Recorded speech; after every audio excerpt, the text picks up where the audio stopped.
και να βάλουμε ένα πρώτο βίντεο. Να μην δούμε ένα βιντεάκι πρώτα. Τι πάει να πει, αυτό που λέμε είσαι κράνος, έχει καμιά σχέση? Όχι. Είναι? Που λέμε είσαι κράνος.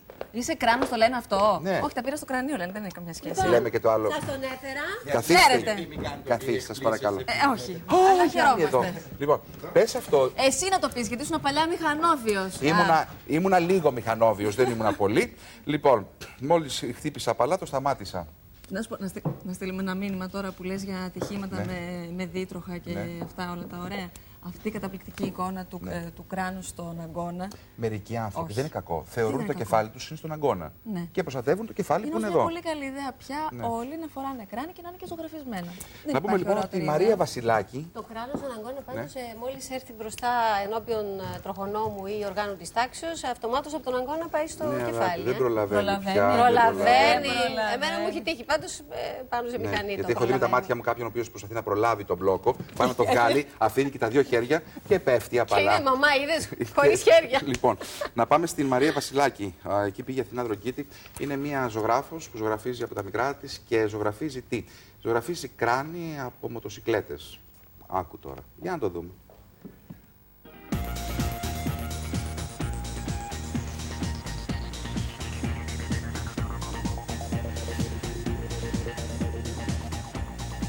Ξεκίνησε το 1993 κατά τη διάρκεια της εγκυμοσύνης της και μετά από παρότρινση του συζύγου της Δημήτρη Χελιώτη, πρωταθλητή εντούρο. Τότε ζωγράφισε για πρώτη φορά το δικό της κράνος, σχεδιάζοντας ένα έμβριο.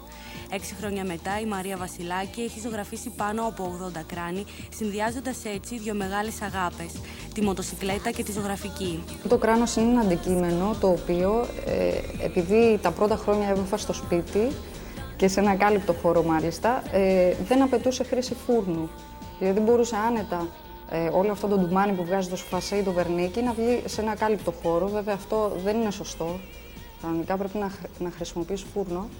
Αλλά με βόλεψε σαν αντικείμενο γιατί ήταν πάρα πολύ εύκολο όσον αφορά την τεχνική που χρησιμοποιώ. Όταν βάφεις μοτοσικλέτα, ρεζερβουάρ, σκελετό, θέλεις ειδικά τρίποδα, θέλεις φούρνο, παραπάνω πράγματα. Βέβαια το κράνος είναι ένα αντικείμενο το οποίο είναι πολύ πιο δύσκολο από όλα τα υπόλοιπα γιατί θέλει ιδιαίτερη μελέτη. Και είναι και μικρή επιφάνεια, σφαιρική και έχει πολύ μεγάλη δυσκολία στο να βγάλεις το σχέδιο πάνω. Στην Ελλάδα υπάρχουν περισσότεροι από 10 άνθρωποι που ασχολούνται με τη ζωγραφική επικράνους. Όλοι εργάζονται χρησιμοποιώντας τον αερογράφο. Διαφέρουν όμως σημαντικά ως προς την τεχνοτροπία, τη θεματολογία και ασφαλώς την προσωπική ικανότητα. Τα τεχνικά μέσα που χρησιμοποιούνται για τη βαφή είναι πρώτα απ' όλα ο αερογράφος, μπιστόλι και πολύ λεπτό πινελάκι. Τα πιο δύσκολα σχέδια είναι αυτά που γίνονται κατά πολύ μεγάλο ποσοστό με αερογράφο, που θέλει κάποια συγκεκριμένη. Θέλει πάρα πολύ σταθερό χέρι και ο αερογράφος είναι πάρα πολύ δύσκολο μέσο γιατί όσο και να το δουλεύεις, τόσο πιο πολύ μαθαίνεις και ποτέ δεν μπορείς να πεις ότι είσαι τέλειος. Φυσικά δεν ζωγραφίζονται όλα τα κράνη, αλλά μόνο όσα είναι από fiberglass, kevlar ή είναι σάνθρακα, που συνήθως οι τιμές τους στην αγορά ξεπερνούν τις 70.000 δραχμές. Αντίστοιχα, το κόστος της επικράνους ζωγραφικής μπορεί να ξεπεράσει τις 150.000 δραχμές. Το βάφημα του κράνους αποτελεί μια χρονοβόρα και την παραγωγική διαδικασία. Ωστόσο, τα βαμμένα στο χέρι κράνη κερδίζουν διαρκώς τους λάτρεις της μοτοσικλέτας χάρη στα αποκλειστικά σχέδια και τη δυνατότητα επιλογής από τον πελάτη.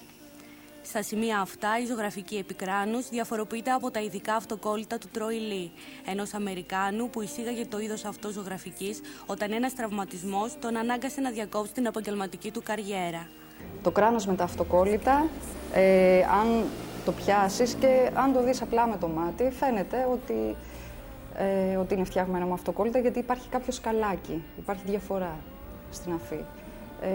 Μετά φαίνεται γιατί χρησιμοποιούν ράστερ, δηλαδή το αποτέλεσμα που δίνει ο αερογράφος, που είναι μία άχνα, η οποία δεν ξεχωρίζει, δίνει ένα άψογο αποτέλεσμα, δεν τη δίνει κανένα αυτοκόλλητο. Δηλαδή τα αποτελέσματα που μπορείς να έχεις με τον αερογράφο δεν τα έχεις με κανένα άλλο μέσο. Όνειρο της Μαρίας είναι η οργάνωση μιας έκθεσης αποκλειστικά με κράνη.